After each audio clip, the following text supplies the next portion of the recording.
And he had his computer there and showed me a little bit of the platform.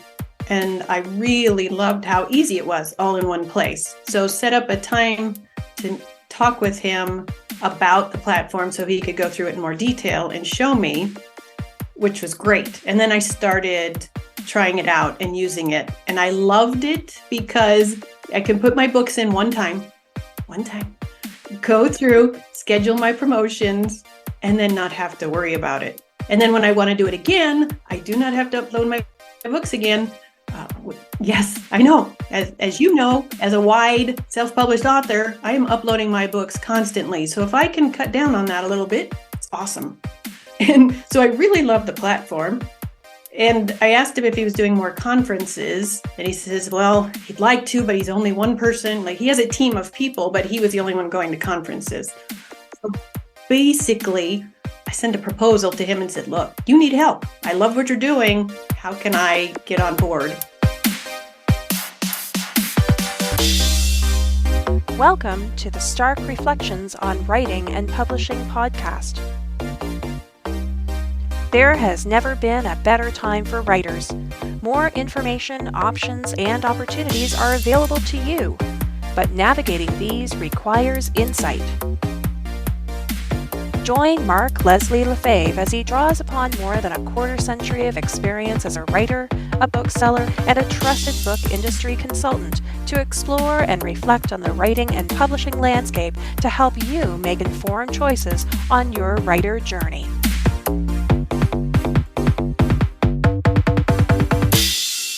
Hello, Reflectives, and welcome to episode 299 of the Stark Reflections podcast. This is your host, Mark Leslie Lefebvre. Do you get frustrated trying to figure out where you're going to run promotions? Are you looking for an all-in-one inclusive place where you can manage multiple promotions from multiple newsletters and sources all at once? Well, CraveBooks.com has you covered. And in today's episode, I have an interview with Flanagan and Bergeron of CraveBooks. Now, you may recognize the first Kerrie Flanagan. She has been in several previous episodes. I'll have links to those episodes in the show notes. This is Kerrie Bergeron's first episode. So we talk about how the two Kerries met. We talk a little bit about Kerrie Flanagan's background as a writer, Kerrie Bergeron's background as a marketer, and of course, all of the awesomeness that is CraveBooks. And because this interview was conducted several months back, the new features that Kerrie and Cary talk about in CraveBooks 2.0 are already live. Yes, that's exciting. Very, very live. And all of that's coming up later in this episode. First, let's hear a word about this episode's sponsor. This episode is sponsored by Findaway Voices. Now, speaking of all-in-one, like CraveBooks.com, Findaway Voices is an all-in-one platform for publishing your audiobooks. You can use Findaway Voices to find a narrator to collaborate with. If you're looking for a professional narrator, they have Voices Marketplace, or if you have your own audio that you've already produced either yourself, or if you've already hired a narrator directly, which is one of the things I do, you can use Findaway Voices to upload and get your audiobook into more than 43 retail and library platforms. You can also control the pricing at the majority of those platforms and run special promotions, including promotions through ChirpBooks, which you can only get into through Findaway. Now, ChirpBooks, if you're not familiar, is owned by the good people at BookBub, and it's a great audiobook promotion site. So the great thing about Findaway Voices is you are in control, and you can control a lot of your audiobook publishing directly from a single platform. They have found a way to make it easy, to make it accessible, and to simplify the whole process for your audiobook publishing journey. And if you want to see how you can leverage Findaway Voices as an author, you can check them out over at starkreflections.ca/Findaway. Okay, I am going to skip comments from recent episodes only because the very next episode 300, which is coming up, drumroll please, insert drumroll here. No, not a drumroll. Maybe we need some sort of other sound effect, some sort of da-da-da-da kind of sound effect. Okay, insert that here.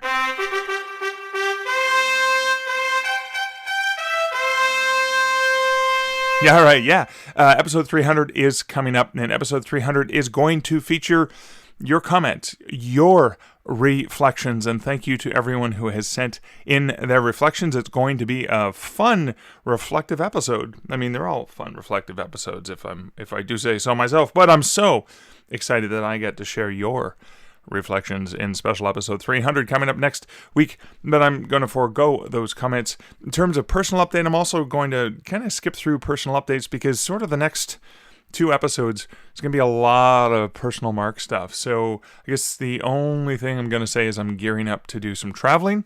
I do mention, and Kerrie and Cary and I discuss in this interview seeing one another at Superstars Writing Seminars, which we did back in February of 2023. I saw Kerrie Flanagan there.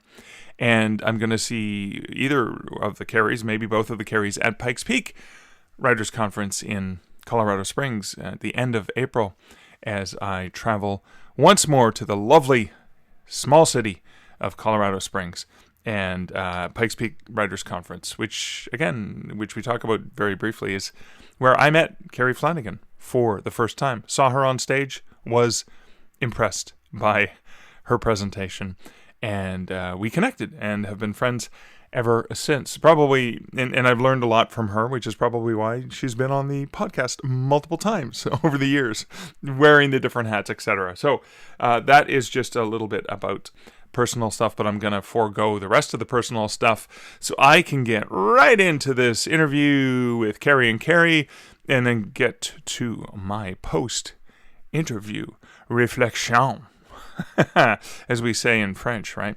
Anyways, that is it for the introductory matter for this episode. Let's get into the interview with Kerrie and Cary.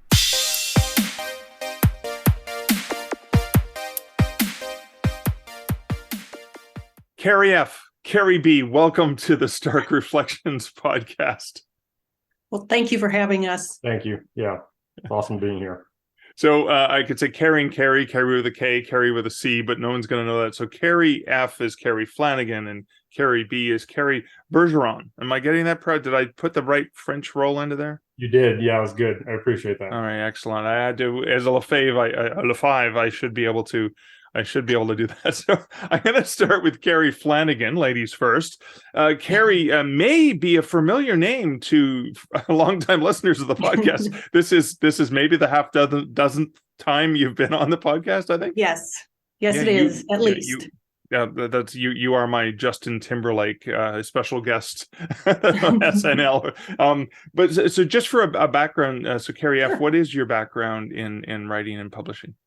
So I've been in the writing and publishing industry for it's probably 25 years now. I would say over 20, but I'm sure it's over 25 now. Right. I've started out as a freelance writer for magazines and have been a writing teacher. And now I've been working with a co-author writing sci-fi and fantasy under the pen name C.G. Harris.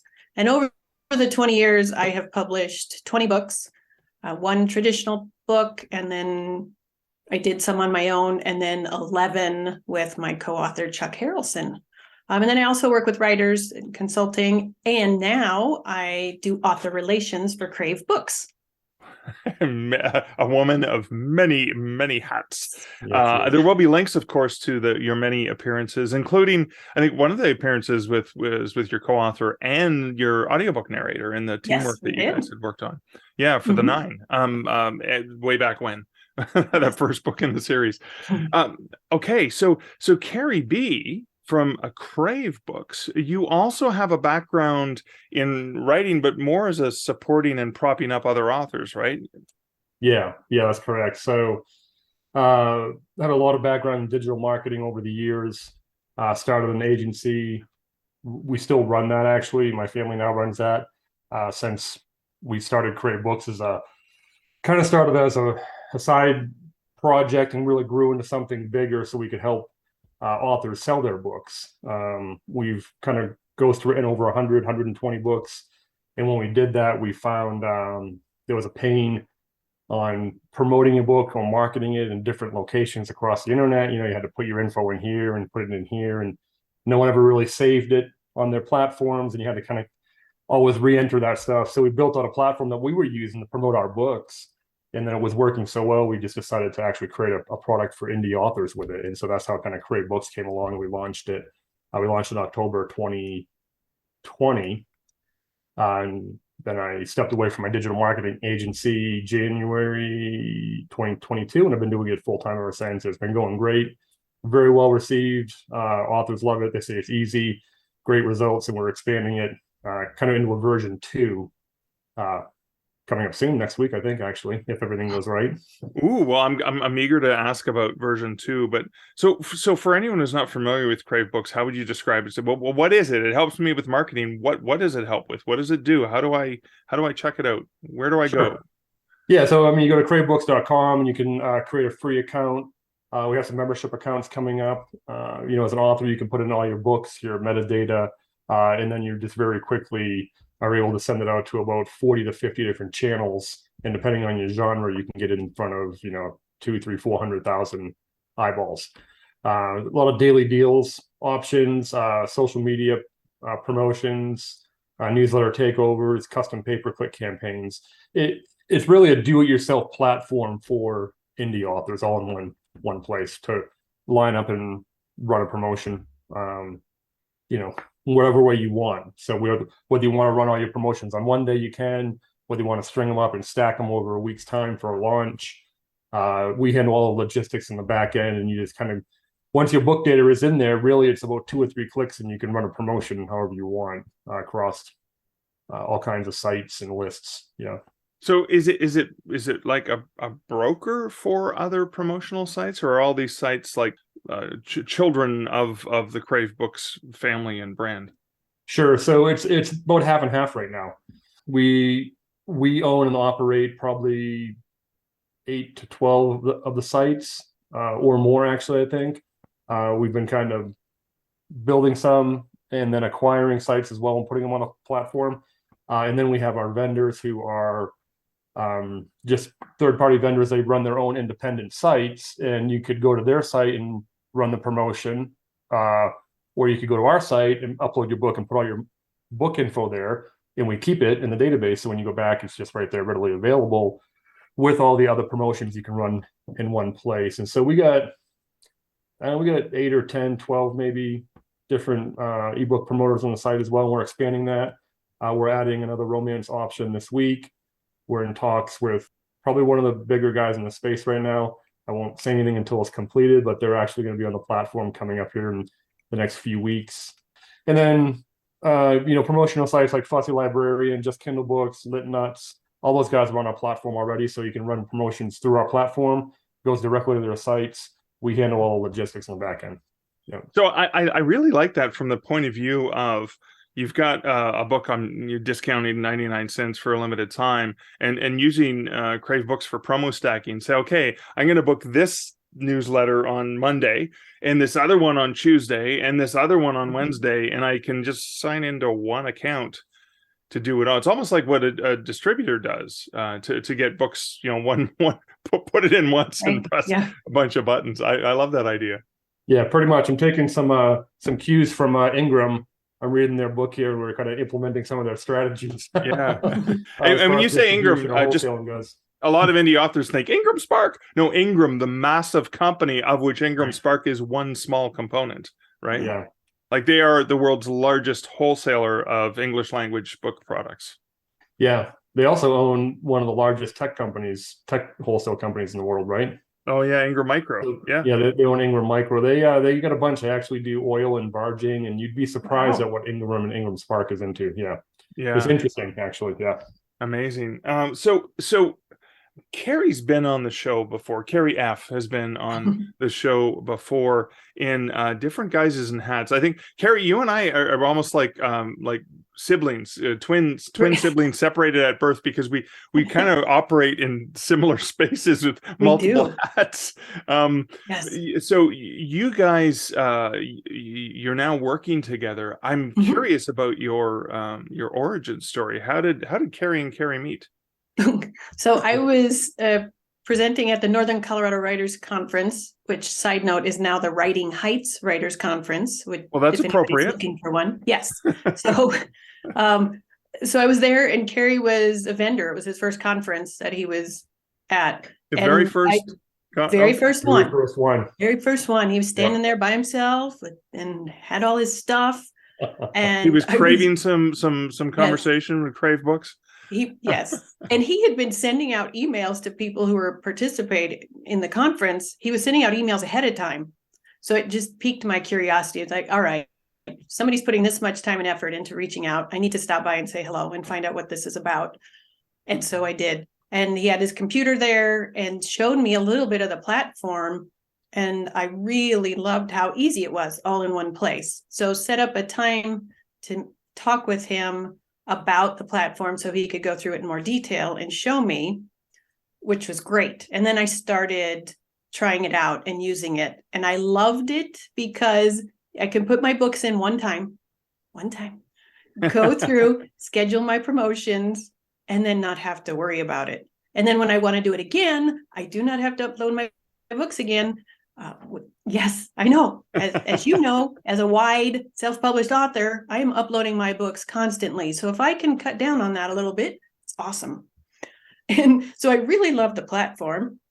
And I asked him if he was doing more conferences. And he says, well, he'd like to, but he's only one person. Like, he has a team of people, but he was the only one going to conferences. Yeah. So basically, I sent a proposal to him and said, look, you need help. I love what you're doing. How can I get on board? And that's, now we're here. And now I am author relations and going to different conferences with them. We did 20 Books Vegas. We'll be at Superstars, where CraveBooks is a sponsor there. We'll be at Vegas again. So it's just been so much fun. We'll be at Pikes Peak as well. So that's right. Oh, and I will see you at Pikes Peak Writers Conference as well. Which is where you and I met, Mark, like a decade way ago. back when. Yeah, I was in the back of the room, one of your workshops on self-publishing. Or no, it was publishing, but you were also it was self-publishing. Was it self-publishing? Yeah. But you seem to know about both sides, which impressed me, because a lot of people in self-publishing haven't a clue about traditional publishing, and you had both, which is rare. So that's why I was like, hey, I got to talk to this woman. So, Kerrie B, you had mentioned that you were adding like 2.0 or something's coming. Can we talk about it here now today? Yeah, I can talk about some of it. So, yeah, I'm kind of internally we're calling it 2.0, but we're essentially launching a couple of different levels of membership services moving forward. Those will allow you to do certain things. Let me see. I'll pull up my summary here. We're actually just working through finalizing this. I don't want to give any misinformation out. So let me see. Yeah. So on the different levels you'll be able to do. So first of all, like, we're going to keep our free plan, our free level. Anybody can come by. They can run a regular promotion. They can still get in pay-per-click campaigns. All that kind of regular stuff is there. So we're not changing that for existing authors or anything like that moving forward. We're adding a couple different levels that are going to have things like a loyalty program and buy so many promotions, get one free. One of the levels will have actually a discount on all of our CraveBook owned sites. So there'll be a 10% discount on that promotion on any promotions you run all year long. We're going to be able to, authors will be able to customize their pages more on our site by uploading banners and headers, custom URLs, vanity URLs, newsletter links, all that. Let me see. I'm just running down the list here so I don't forget. There's a bunch. We're doing a bunch. We're gonna have a QR code generator where you can generate those, and it'll actually track the stats for you on your account. So if you want to use them in any of your author marketing, we're gonna have a book magnet available. So kind of like Book Funnel or Prolific Works, 3D banner book generator. I mean, the list goes on and on. There's a bunch of stuff that and hopefully it all works properly.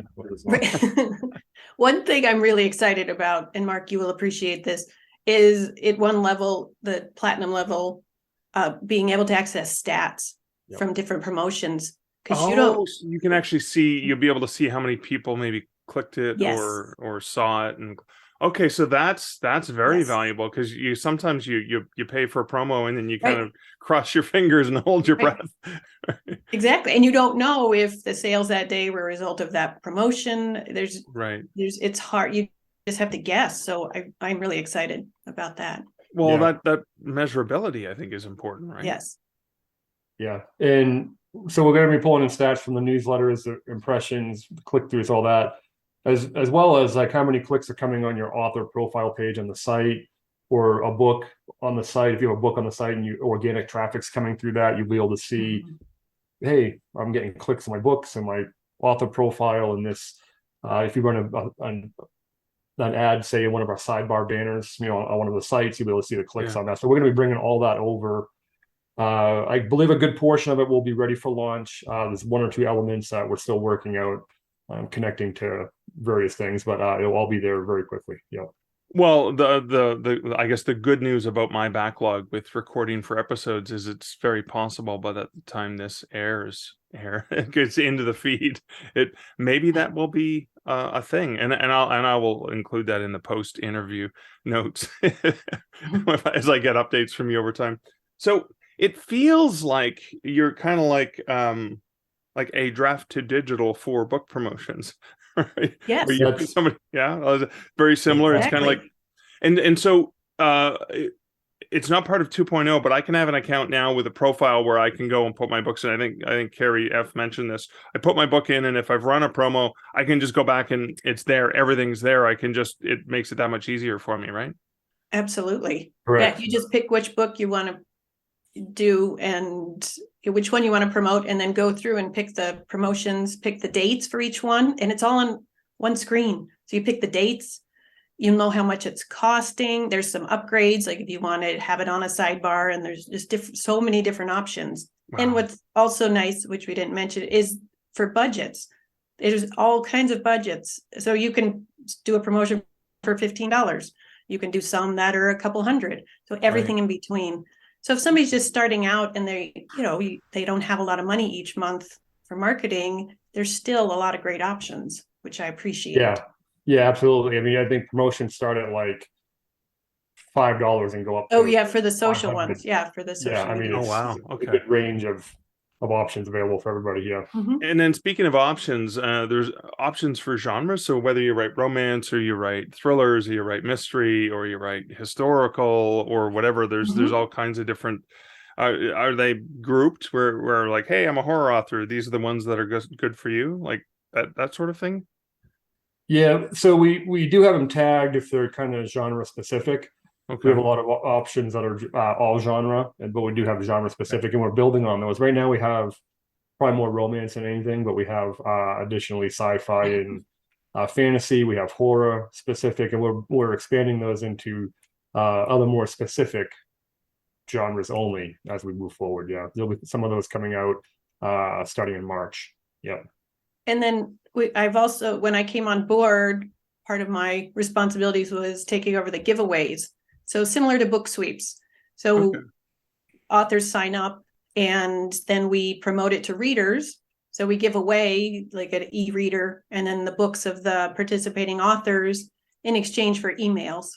So our promotions that we've been running typically bring in about 300 to 400 emails for those authors participating. And we're always trying to get new readers, because you don't want to sign up for one and then sign up again and have it be the same readers. Yeah. Right. And those are all different genres. So I make sure I include, everything in there. So even self-help and children's and young adult. And so there's even for nonfiction authors, then there's Yes. opportunities and options to Yes. either get people on their newsletter or price promos and stuff like that. Absolutely. Yeah, and they work pretty slick. The author just signs up, upload their EPUB, and we do all the distribution. We handle everything in the background. And then when the giveaway finishes, there's just a CSV file inside the author's account that they can download, right, and then upload to their email provider. Yep. Wow. So what, given your experience doing promos as a marketer of authors and as an author, are there some best practices that that you like to share with authors who are thinking, okay, where do I start? How do I decide, what's a good investment? How do I decide to pick this platform? Because you have multiple platforms you can promote through. Are there any tips that you usually recommend for people who have questions like that? Let's see. That's for me. Or either way. I just didn't want. Yeah, I I can add some, and then you can. And then, yeah, I'll follow up. Really, what we see right now is it's kind of all over the board. We have authors who come in and they'll just do one promotion, and that's all they do. I mean, I think a lot of it depends on their budget and what their outcome is what they're trying to get. Whether it's emails or if they're a new book launch or if they're promoting their backlist. I can tell you that we do have a lot of romance on the site, obviously, because romance is its own world, really. So, the romance authors tend to come in and they just buy everything, and they'll buy all the promotions, everything they can get on, and they try to run them within like 3 to 5 days. So they'll stack 10, 15, 20 promotions within 3 to 5 days and do that. So we do see a lot of that. And other than that, we just say, kind of watch it, and look. Once we get the stats coming out, you'll be able to see a lot clearer, right, what's happening. But what I tell authors now is, like, every list resonates a little bit differently with a certain book or whatever. And so if you're in romantic suspense, or you're in some horror, whatever, genre or subgenre, run a promotion. If it does well, then keep using that list and add it to your marketing efforts. Right. Yeah. Right. So when I go in for promotions, I think about what is my goal. What do I want? Do I want sales, or even sometimes I just want exposure? So a new release, I just want to get it in front of people as much as possible. And what I did have found with CraveBooks and so many other sites is having your book discounted. At times I will run a book full price, like at a book launch, because I just want people to see it and I don't want to drop the price yet. And I get that. So I understand that there's not going to be a ton of sales. But when I do drop the price, I do get really good results on different sites. And it depends, it depends on what day, and there's no magic formula. You just have to try it out. But I was thinking my goals. And then when I do promotions, I do different days. I don't like to stack them on the same day, because otherwise I have no idea which one's working and which one isn't. So if I have a sale going, I will do them back-to-back days. So I might do one on Monday, one on Tuesday, Wednesday, and I can do it all at one time. So I love that. I know. I will keep saying that, all in one spot. As a convenient. So, I mean, a lot of it's about saving authors time, right? Absolutely. Yep. That was the thing that really attracted me to the site. Yeah, it's a time saver for sure. It's just first and foremost. And then as we expand it out and add more options, it's really becoming a really robust, customizable, do-it-yourself, platform to build your own campaigns. Yeah. And if we want to get all geeky and everything, you get, all the SEO, because on the site I have my own author page. So it'll show my picture and all the books, and it has links to everything on all my sales pages. Okay. So if you're wanting to build up your search engine optimization, it's really helps there as well. So you're saying I can go create a free account and I have like an author profile listed there, even if I haven't purchased a promo yet? Correct. Okay. All right. And it's always great. Again, the more places, like one of the benefits of publishing wide, I always say, is the more places you can be discovered, the more possibility of getting in front of the right readers, etc. Exactly. True. Do you have, I think we're talking mostly about ebooks, but are there also audiobook? Now, I know you can't change your price on Audible, but, through Findaway Voices and some of the other platforms, you can control your price. Do you have any promotional links to, discounted audiobook? We have one, I think, for Audible and maybe some other channel. We do have Audible links that you can put in there, and we also do print. So when you go in and you put your book in, you can add put print. all your Yeah, you can put all your digital, audio, and print books in Right. there. Whether they're discounted or not, it's up to the author and how they're running it. But we have a price point for each one. So if your ebooks are discounted, it's a separate price than the digital, than the audio and the print books. Yeah. Okay. We're not, and this is on my list to add to Kerrie's long list Oh. of things, is to start looking at audiobook promotions, because right now we're not. You can put Right. the information in your profile. So it's there. Yeah, people can find is, it, and it's but- like, hey, I like this ebook's 99 cents, but Right. I'd rather get the audiobook. Right. So Okay. yes, they can click. We're not doing any promotions yet, but I definitely want to start looking at that, and even giveaways where we can do something there with free promo codes. Right. Okay, cool.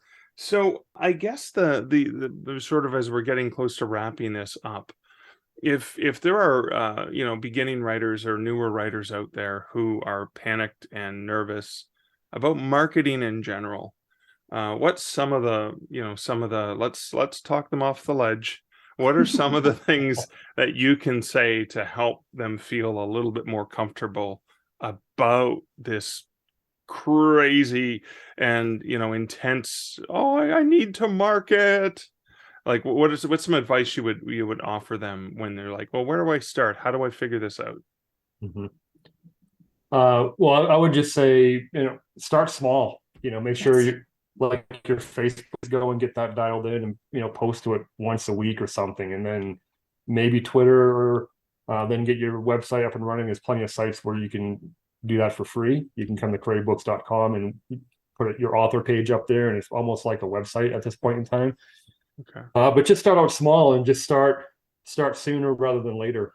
And once you get started, then worry about building your email list is what I would recommend. Okay. Well, you took mine. Oh, Okay. darn. So I would also say get connected with other authors. The indie community is so supportive and helpful of each other. We have a CraveBooks Facebook group, so I'll get you that link. And it's a marketing group, so people can come in and ask questions or just connect with other authors, find out what they're doing, what's working. To me, that's a great way to learn and try things and ask people questions like, have you tried this and did it work for you? And Oh, I love it's that. pretty That's connected. so a community of people say, hey, this is how I've run a CraveBooks promo, even that's worked well for me in this genre. So Sure. giving authors other ideas on things they can try and experiment with. Mhm. Awesome. Absolutely. So remind us where, if authors are out and about in the world, where are we going to be able to catch one or the other of you in person at some event? Sure. So our next conference is Superstars in Colorado Springs. Then we're doing Pikes Peak in Colorado Springs, and then we'll be back in Vegas in November for Books 2020. We might have another one in there as well, but if we do, we'll announce that on our newsletter. Yeah. Okay. Awesome as well. And where can people find CraveBooks online? Just CraveBooks.com. Search for So hard. Yes. Pretty easy. And then my email, if anybody wants to reach out to me, has any questions, it's Kerrie, Cary, at CraveBooks.com. And mine is Kerrie at CraveBooks.com, but I spell mine a little differently. So it's Kerrie at CraveBooks.com. And reach out to us. We're happy to answer any questions. So if somebody's a little nervous about starting and where to start, either one of us can help them through it. Absolutely. Awesome. Yeah. So I do encourage authors to check out the ease and convenience and all-in-one marketing tool of CraveBooks.com. Kerrie and Cary, thank you so much for joining me here today. Thanks for having us, Mark. Yeah, absolutely. Thanks, Mark. Appreciate it. Nice to be back. So the first thing that I want to reflect on is, you've come a long way, baby, is just how long we've come in terms of the tools available for indie authors. When I got started in this business, I used to walk both ways to school uphill in 10 feet of snow. It was kind of like that in the early days, in the pioneering days of self-publishing. I mean, if you go back to pioneering days when I first self-published in 2004, were not even ebooks. Well, ebooks sort of existed, but not in any conceivable way that really took hold. It didn't really start until 2008-ish, 9-ish, et cetera, et cetera. So, and that's kind of when the ebook craze took took hold and indie authors really started to do some amazing things. But in those early days, I still remember the very first day that I learned about BookBub. And BookBub was one of the first companies to offer promotional tools. Now, I think BookBub and eReader News Today and Fussy Librarian, I think, may have all come about around the same time. And there's hundreds of other platforms like that. But, I mean, in the early days, we were hand coding ebooks. I took an HTML course on how to hand code an ebook. Thought it was an important thing to know. Little did I know there'd be some great free conversion tools available, and in things like Atticus or Vellum or other tools, free tools like Draft2Digital's conversion tools, which I pretty much use for most of my ebook conversions. But those early days, we didn't really have any ways to promote the books. But now, as mentioned, there are hundreds of platforms out there. And so the thing I want to reflect on is how CraveBooks brings together a pretty hearty selection of choices and options. Because when I do promo stacking, I will regularly try to book a number of sites. And it requires logging into a bunch of sites. So there's a couple cool things that CraveBooks does. Is not only brings them together that I can go in and sort of pick a la carte and pick, okay, I want this one and this one and this one and this one, and they're tagged and there's different, you can see the genres, etc. You can kind of go through the checkout process in a single fell swoop. But they mentioned this early in the interview, but this is so critical. The only other platforms, BookBub and Written Word Media, allow you to store and keep your books and links and stuff like that. So you kind of load them once and then they're there. But for the most part, none of the other platforms really allow you to save the data. So every time you go to book a promo, you got to go in and add the links again and add the books and all the stuff, and rather than save it. And so CraveBooks does two of those things really, really well. They not only allow you to save the listings of your books and all kinds of other features and options that they have, but then you've got the convenience of booking multiple platforms, different social media, different newsletters, etc., in a single space. Now, I recently ran some promos on when the release of Hex in the City came out. And so I also had dropped Lover's Moon, the previous book in the Canadian Werewolf series, so books 5 and 6, and did some price drops on both of those. And ran a series of promos. So I did run something from Bargain Booksy, and then I went to CraveBooks and ran a bunch of them. And I think I had 12 different platforms in total, and then also included my newsletter. So I had 13 different promos stacked. And again, if it were not for CraveBooks, I would have had to go and set up. It would have taken me probably 2 hours or more extra time to go and find and book a whole bunch of those sites. So that's a cool thing, and that's why I say we've come a long way, because we have access to great tools like this. Now, I do have, if you are interested in CraveBooks and you're interested in helping me out as well, where it's not going to cost you anything, is there's an affiliate link in at starkreflections.ca for episode 299, and I will have a little parentheses there that indicates this is an affiliate link.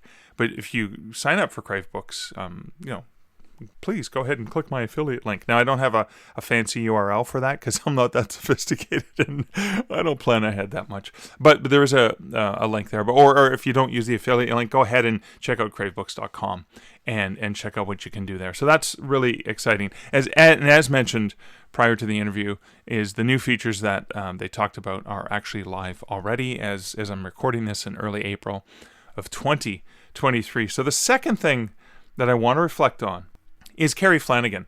Now, I was having fun with the fact that Kerrie had been on the show multiple times, etc. But that's kind of an important thing, because Kerrie Flanagan is the kind of writer who, well, obviously because she's traditionally published and self-published, and I mean, she really hustles, she really works, she really puts her neck out there.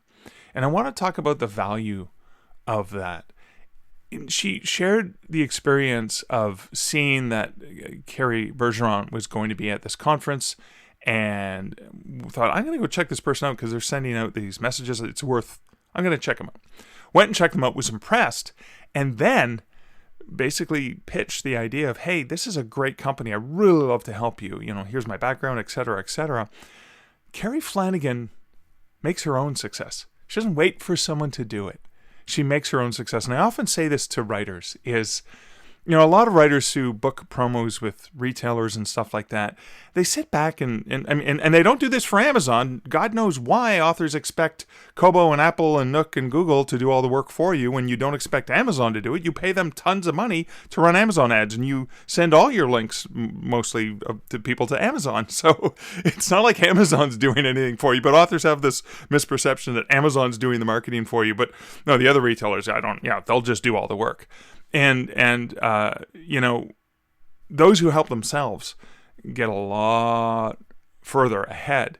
And Kerrie Flanagan's the kind of author who does that by leveraging her skill, her passion, and enthusiasm for something in a way that can move her and the people she partners with forward. Whether that's in the author collaborations she's done, whether that's in pitching articles to Writer's Digest magazine and the various places that she freelances her work for in that traditional publishing way where they pay her for that. But again, she's pitching them articles that are going to be valuable to them, that are going to be valuable to the readers and useful. So she pitches these amazing win-win experiences, and she looks for opportunities. She looks for those win-win opportunities and sticks her neck out and takes a risk. Because at the end of the day, if Kerrie Bergeron said, well, no, then it's over, right? Whatever. But if she hadn't tried, she wouldn't have gotten that. If she hadn't suggested that probably wouldn't have happened. It wouldn't have been that someone would have walked up to her and said, hey, I'm going to offer you this thing. So in your own realm, in your own world as a writer or whatever it is that you are doing, think about the ways that you can be the blueprint master of your own success by looking for opportunities, looking for mutually beneficial opportunities that can benefit you and can benefit the person that you want to partner with. Now, this partnership could be the readers, obviously the benefit that you bring to them, how your books are going to improve their lives, whether if nonfiction's relatively easy because there's the things that the nonfiction book does. But when it comes to fiction and things like that, like it's improving your life by entertaining. Who am I going to read next? Because I like this and I like this and I like this. What am I going to read next? You're providing a great solution to them. Or maybe it's a co-author, maybe it's someone you want to work with, maybe it's a company that you admire and you see some really great opportunities that could help improve their process, and you stick your neck out and offer some suggestions, some helpful, constructive, positive suggestions that can be of mutual benefit. So think about those things in your writer life and how you may be able to find those win-win situations. It's not easy. It's not easy sticking your neck out and asking because you can get shot down. But basically, without trying, you never find out whether or not it's going to succeed, because it's very, very rare that opportunities like that just land in your lap. You kind of have to work towards that success. So that's the end of my reflections from this interview. That is the end of this episode. I want to say a huge thank you to all you listeners who've come forward with 299 episodes with me so far. And of course, a huge thank you to all of the people who support this podcast over at patreon.com/starkreflections. I will have in the next several days sort of something I recognized that I did with Kobo in terms of helping myself, supporting myself by being in a Kobo promo, how I tested it, what I did, and what the positive impact of that was. Just more demonstration of how helping yourself can really, help the partners you are working with. And that'll be an extra bonus for you awesome patrons who support this podcast over at patreon.com/starkreflections. You do not have to be a patron to support the podcast. If you like the podcast, leave a comment, please, on starkreflections.ca on any of the episodes. You can also share this podcast with someone that you think would find value in the episodes, or leave a review on the podcatcher of your choice. See, it doesn't cost you any money, just a little bit of your time and enthusiasm and support and passion. But thank you for all of your support, all of your passion. I'm so thrilled that in the next episode, I get to share more of your reflections from awesome listeners to the podcast, as well as some additional fun content that I think you're all going to enjoy. So until next week and next episode, which is the 300th episode, this is Mark Leslie Lefebvre wishing you great writing and good stark reflections. Okay, so after the end, we're going to insert a special bonus drum roll. Yeah, stay tuned for that. Thank you for listening to the Stark Reflections podcast. You can find show notes for each episode at starkreflections.ca.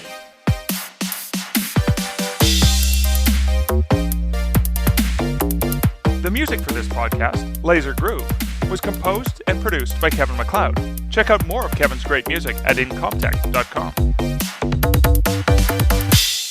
I dedicate this house to the Griswold family Christmas. Drum roll, please. Joy